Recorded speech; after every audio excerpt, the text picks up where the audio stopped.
Selamat pagi Bapak Ibu yang dikasihi Tuhan. Saya yakin dan percaya pagi hari ini ada sukacita yang melimpah yang Tuhan anugerahkan bagi kita. Haleluya. Mari sebelum kita masuk dalam ibadah pada pagi hari ini, kita mau satukan hati kita di dalam doa. Terima kasih Bapa di dalam surga untuk setiap anugerah-Mu pada pagi hari ini, di mana Engkau memberikan kami kesempatan yang indah untuk kami bisa bersekutu di hadapan-Mu. Kiranya kuat kuasa-Mu melingkupi setiap kami pagi ini Tuhan, agar dimanapun kami berada saat ini, kuasa Tuhan bekerja dan dilimpahkan bagi kami semuanya. Berkati seluruh ibadah pagi hari ini, ibadah yang menyenangkan berkenan di hadapan Tuhan. Di dalam nama Tuhan Yesus, haleluya, amin.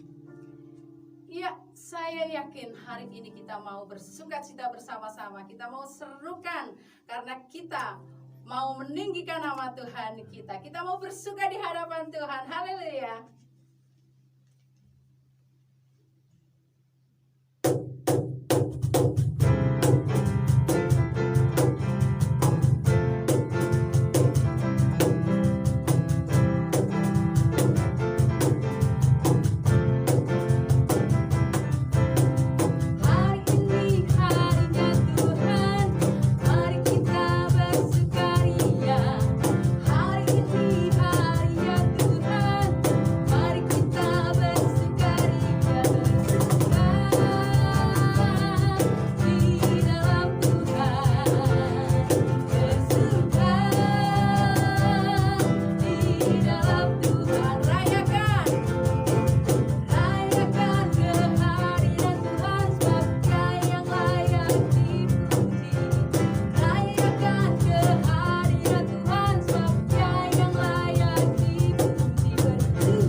Menjamah setiap hati kita dengan setiap kebenaran firman Tuhan, menyentuh setiap hati kita untuk dibentuk lebih indah lagi, lebih murni lagi, seperti emas dimurnikan, lebih indah di hadapan Tuhan. Sediakan hati kita seperti bejana yang siap untuk diganti.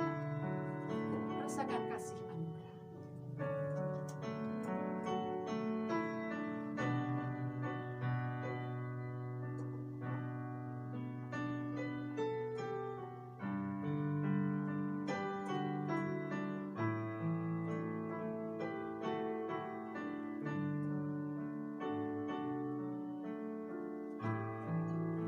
Betapa ku mencintai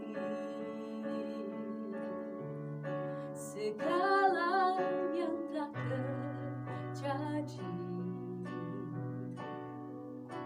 tak pernah sendiri jalani hidup ini, selalu menyertai. Betapa ku menyadari di dalam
Haleluya.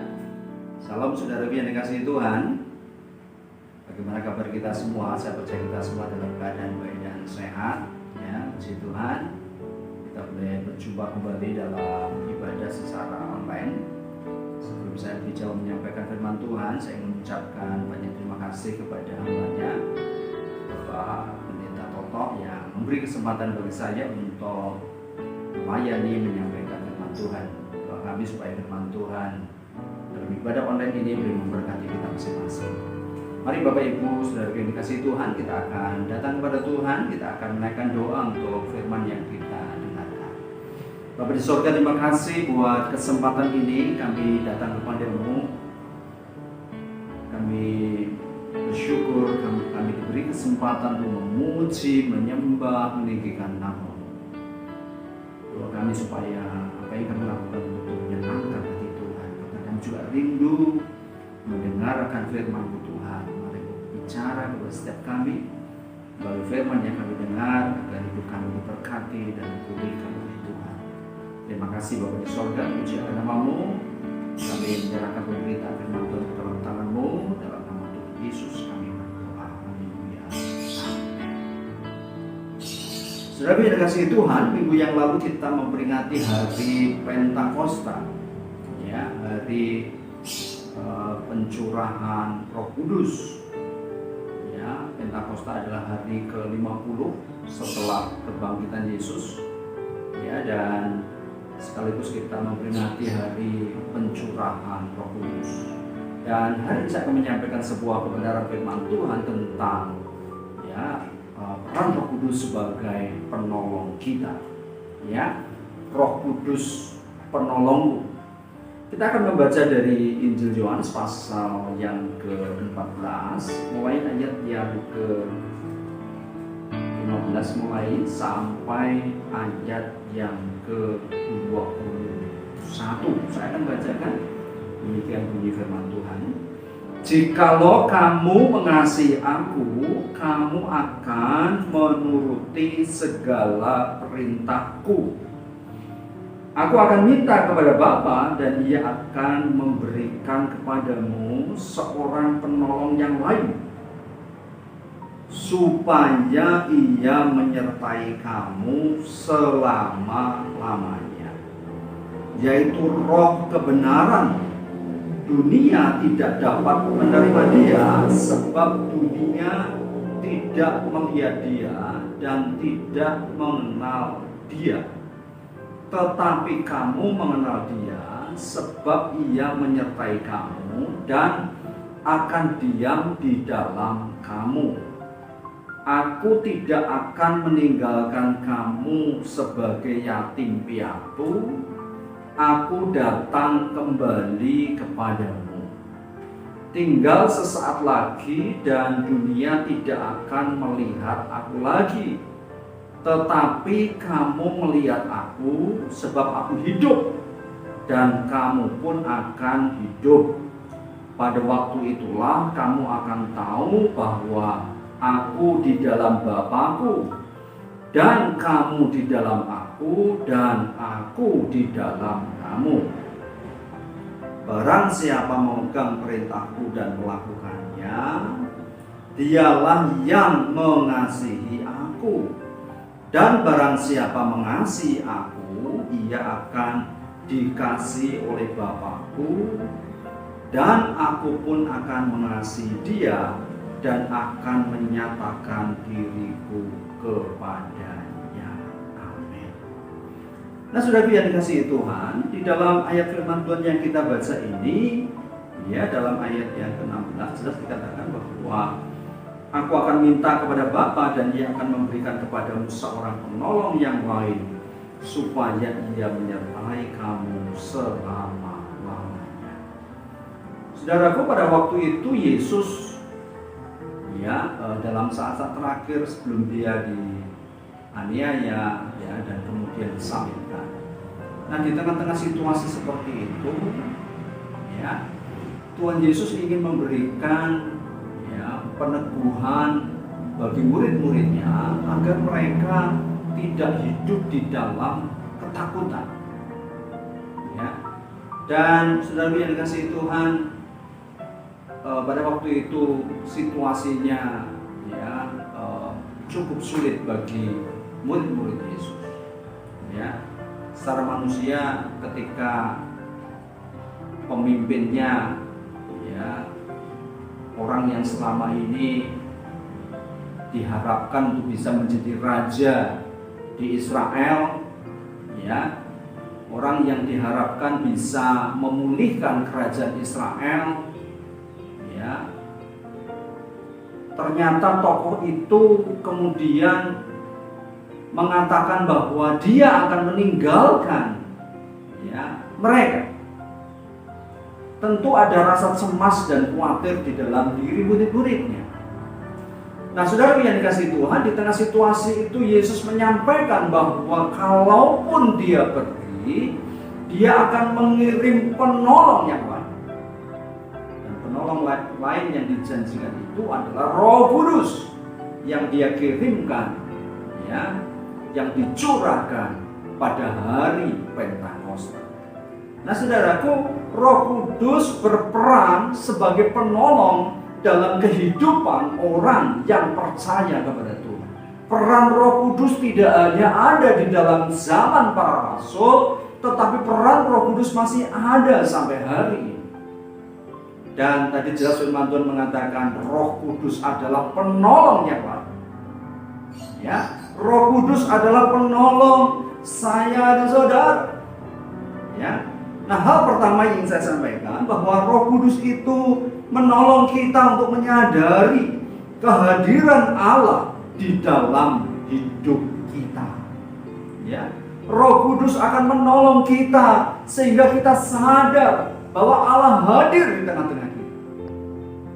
Ya, tadi kita juga membaca bahwa dalam pernyataan yang Yesus sampaikan bahwa Dia berjanji untuk tetap menyertai murid-murid, ya, yaitu melalui kehadiran Roh Kudus dalam hidup mereka.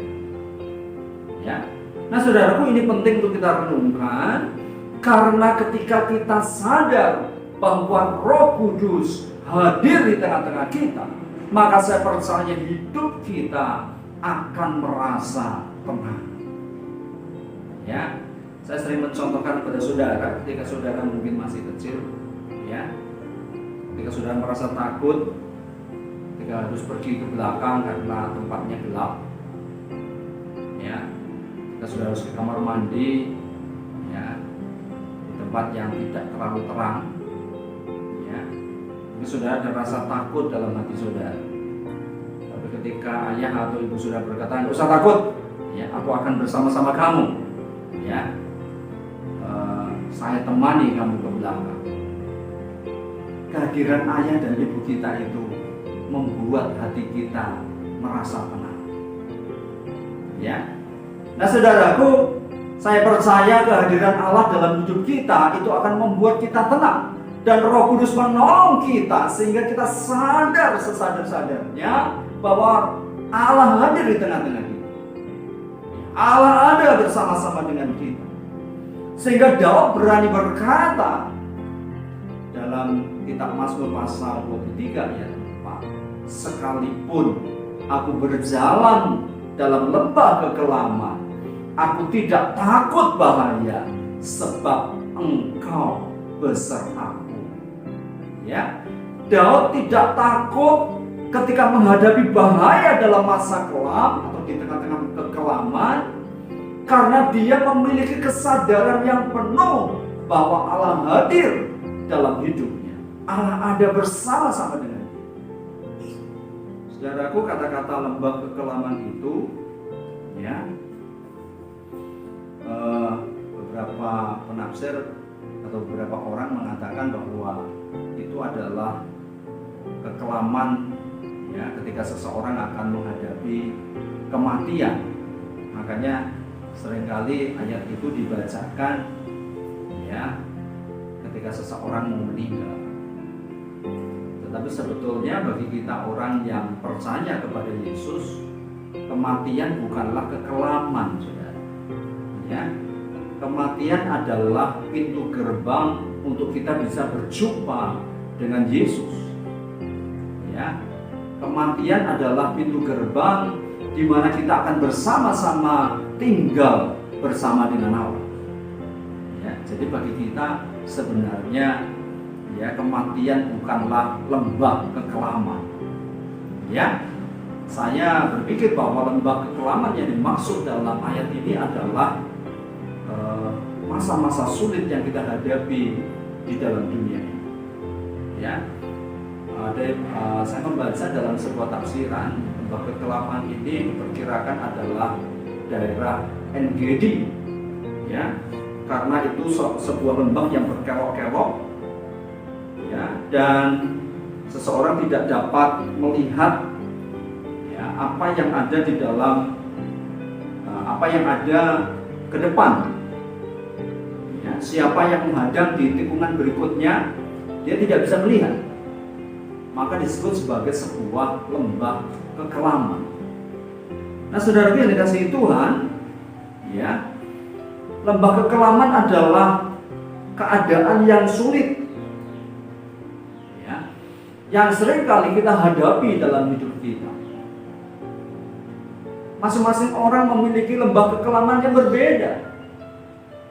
Ya, ada yang lembah kekelamannya adalah persoalan-persoalan di dalam ekonomi.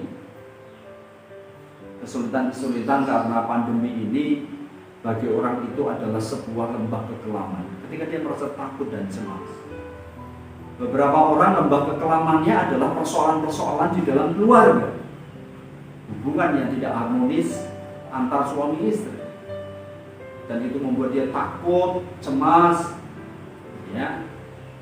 Apapun itu, yang jelas segala sesuatu yang membuat saudara takut dan khawatir, ya, itu adalah lembah kekelaman. Saat-saat sulit dalam hidup saudara. Ada orang yang lembah kekelamannya adalah ketika ada di sebuah tempat bencana, ya, bahkan mungkin pandemi COVID-19 ini bagi beberapa orang mereka merasakan sebagai lembah kekelaman. Dan saudara yang dikasihi Tuhan, di tengah situasi itu Roh Kudus menolong kita sehingga kita memahami bahwa Allah hadir di tengah-tengah kehidupan kita. Ya, percayalah Allah hadir dalam hidupmu di tengah-tengah kekelaman yang saudara hadapi. Maka itu sebabnya, ya, ketika saudara menyadari akan kehadiran Allah itu, maka itu akan menghilangkan rasa takut dan cemas dalam hidup kita. Ya, saudara akan merasa kuat. Ya, sudah tidak akan terus ada di dalam ketakutan, sudah tidak akan terus hidup di dalam kekhawatiran ketika saudara menyadari bahwa Allah hadir dalam hidup. Percaya, Dia ada bersama-sama dengan kita. Dia tidak meninggalkan kita sendirian. Dia selalu ada bersama-sama dengan kita.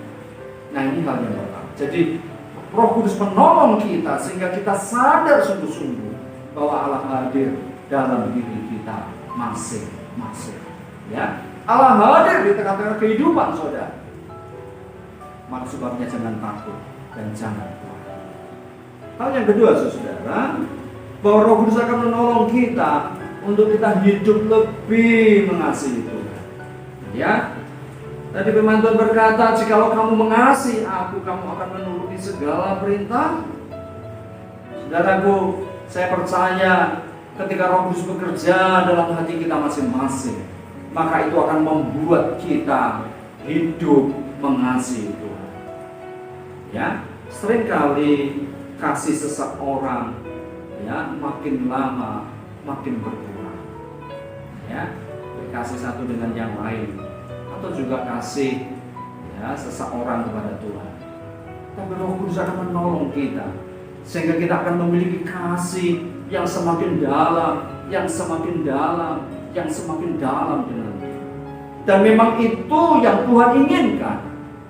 Ya, saudaraku, dalam kitab Wahyu, ya, Tuhan berfirman supaya jemaat tidak meninggalkan kasih yang mula-mula. Ya, Tuhan ingin supaya kasih kita kepada Tuhan semakin lama semakin dalam. Ya, seperti lagu yang sering kali kita nyanyikan, ya. Aku cinta Yesus, dalam sekali. Ya. Allah rindu supaya kita lebih dalam,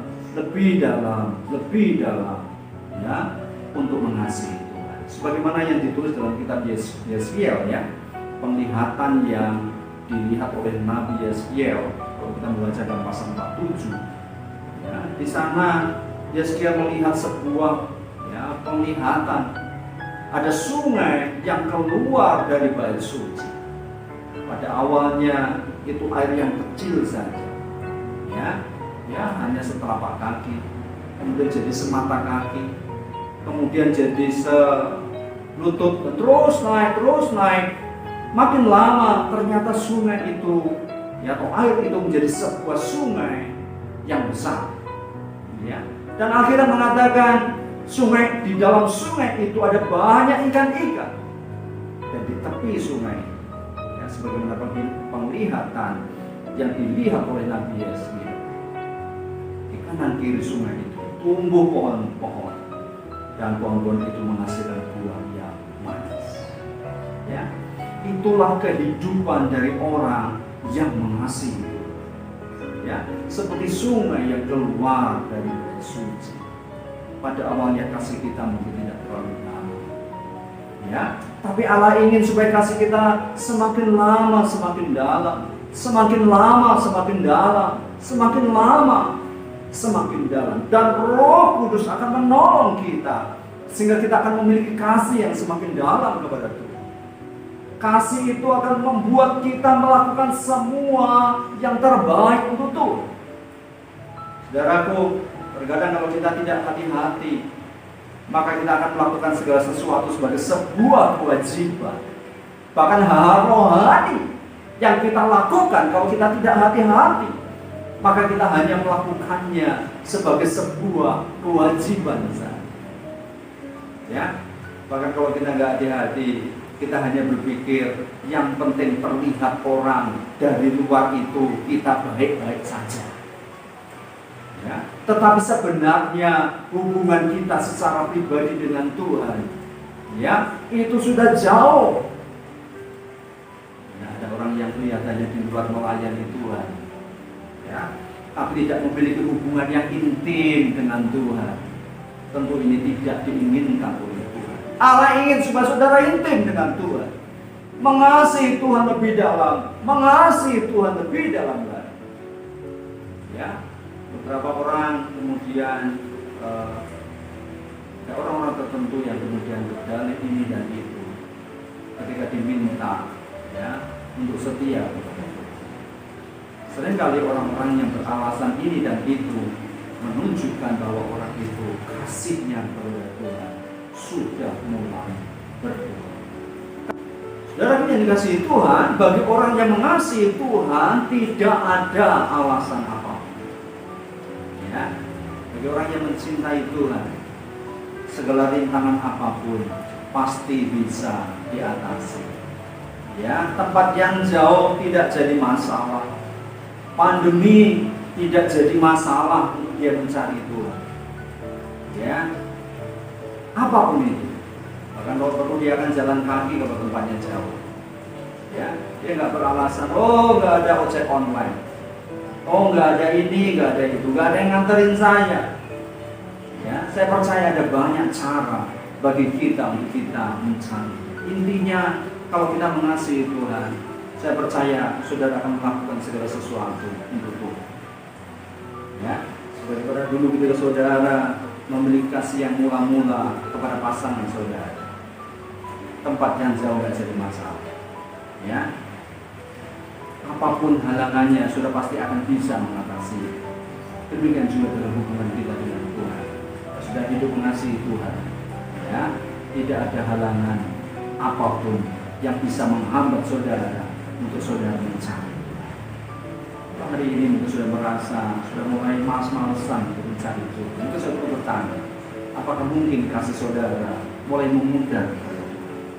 Ya. Tapi saya yakin Roh Kudus akan menolong saudara sehingga hati saudara dipulihkan, sehingga saudara akan hidup mengasihi Tuhan dengan sungguh-sungguh.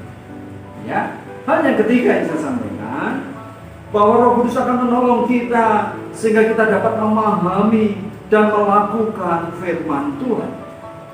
Ya. Jadi dalam firman Tuhan di sana dikatakan ayat 21, barang siapa memegang perintahku dan melakukannya, dialah yang mengasihi aku, dan barang siapa mengasihi aku, dia akan dikasihi oleh Bapakku, dan aku akan mengasihi dia dan menyatakan diriku kepadanya. Kemudian kita loncat ayat 26, tetapi penghibur yaitu Roh Kudus yang akan diutus oleh Bapa dalam namaku, dialah yang akan mengajarkan segala sesuatu kepadamu dan akan mengingatkan kamu akan semua yang telah kukatakan kepadamu. Saudaraku, Roh Kudus akan mengajarkan dan mengingatkan kita akan firman Tuhan. Saudaraku, mengerti firman Tuhan saja tidak cukup. Ya, banyak orang mengerti hal yang benar, tetapi mereka tidak mau melakukannya. Ya, tetapi Allah rindu supaya kita memiliki pemahaman yang benar akan firman Tuhan, tetapi juga meresapi firman itu serta dapat melakukannya dalam hidup sehari-hari. Ya, Roh bisa menolong kita untuk kita dapat memahami firman Tuhan. Maka saya selalu mendorong saudara supaya saudara rajin membaca Alkitab setiap hari, renungkan firman Tuhan. Ya, kalau saudara mungkin tidak memahami satu ayat, saudara jangan berkecil hati, tetaplah membaca firman Tuhan. Dan sekali waktu Roh Kudus akan mengungkapkan rahasia firman dari ayat yang saudara baca.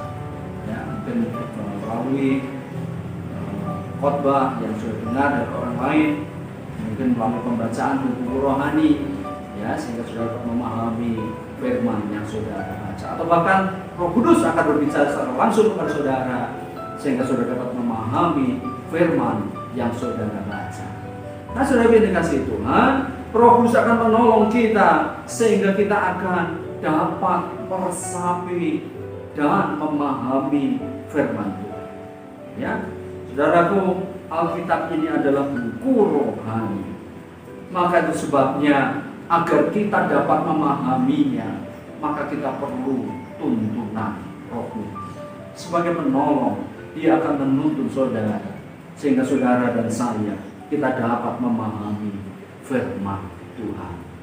Ya, tetapi di sisi yang lain kita juga perlu belajar untuk tidak menghakimi, ya, orang lain. Karena pemahaman setiap orang itu berbeda-beda. Tingkat kerohanian satu orang dengan orang lain berbeda-beda. Ya, kita tidak perlu menggunakan ukuran kita untuk mengukur orang lain.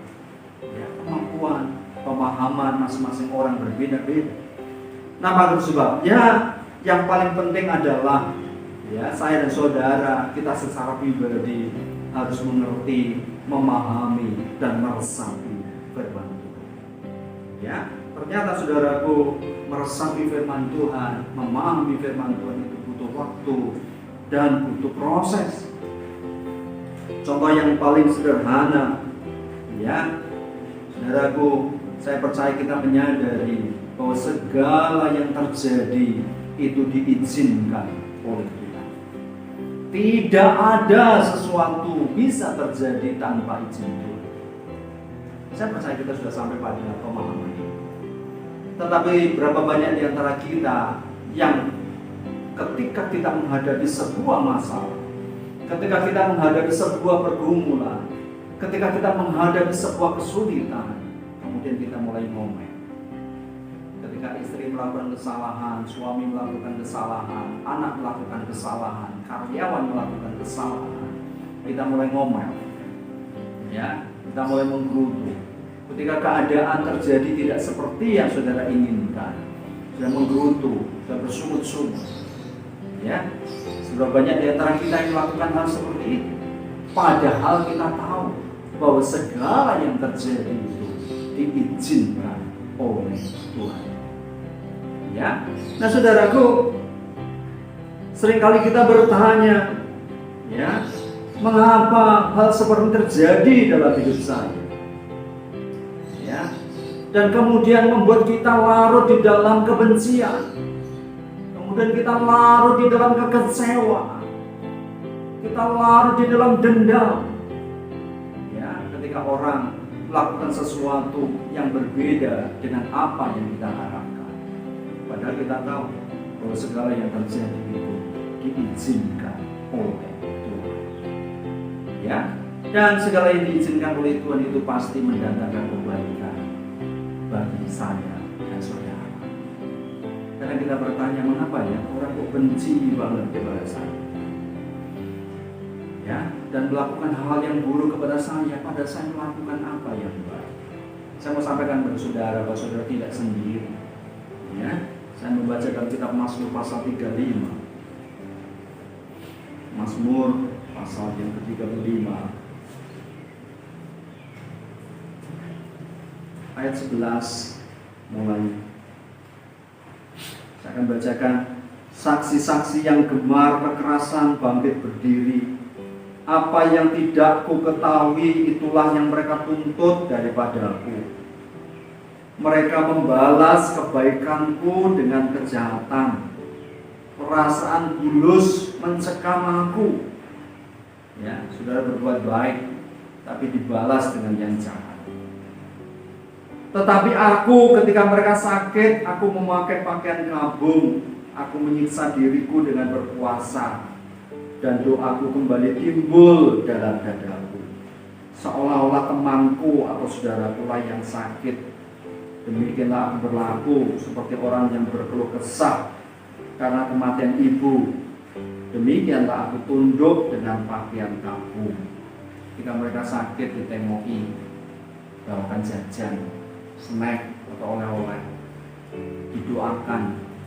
Bahkan kalau perlu diberi uang untuk berobat ke rumah sakit. Ya. Ayat 15, tetapi ketika aku tersandung jatuh, bersukacitalah mereka dan berkerumun.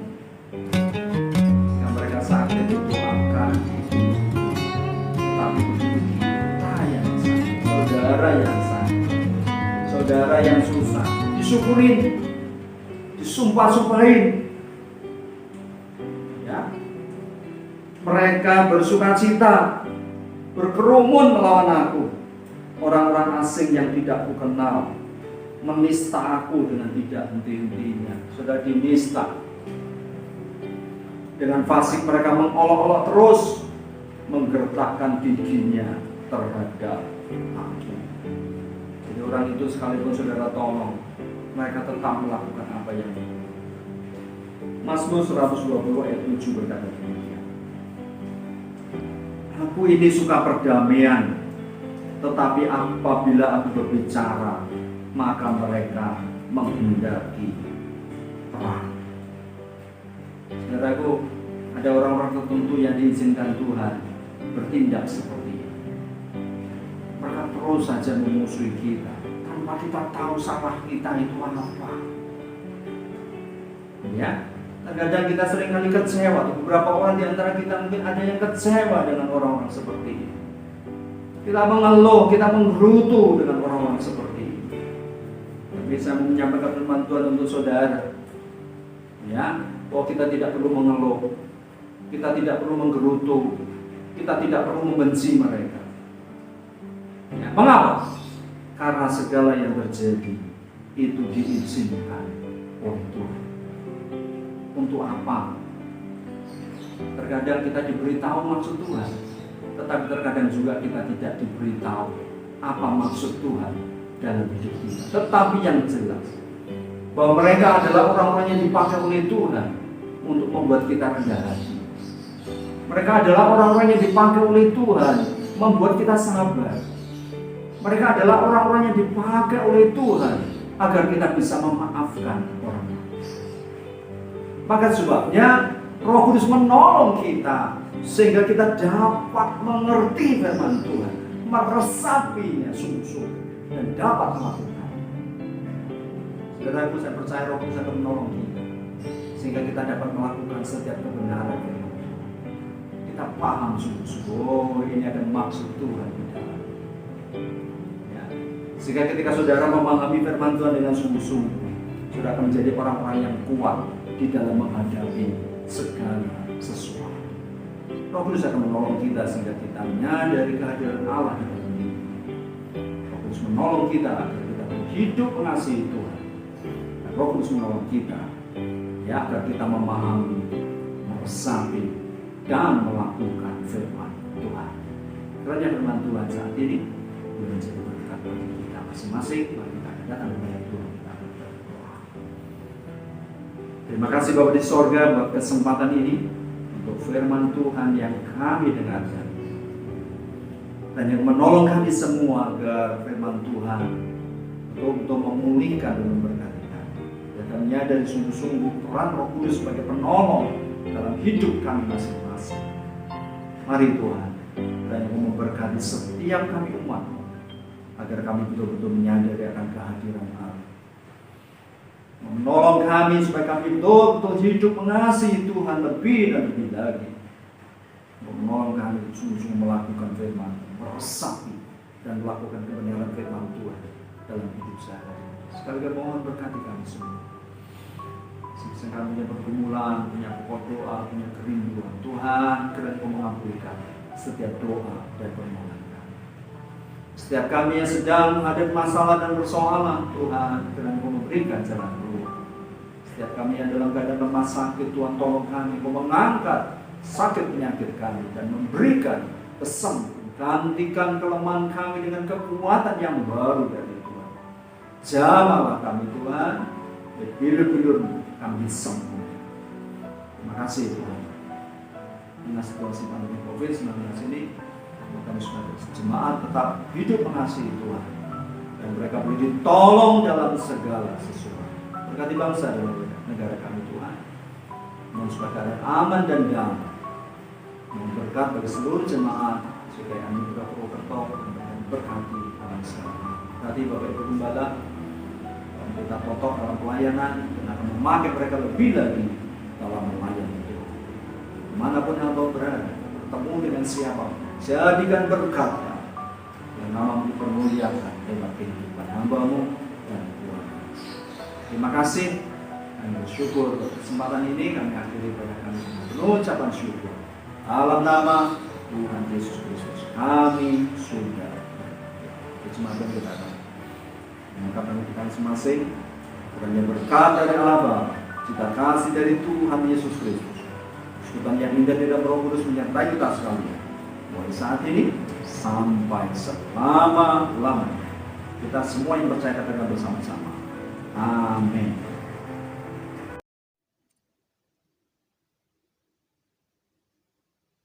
Kita semua sudah diberkati setiap kebenaran firman Tuhan pada pagi hari ini, dan itu sangat memberkati bagi kita semuanya.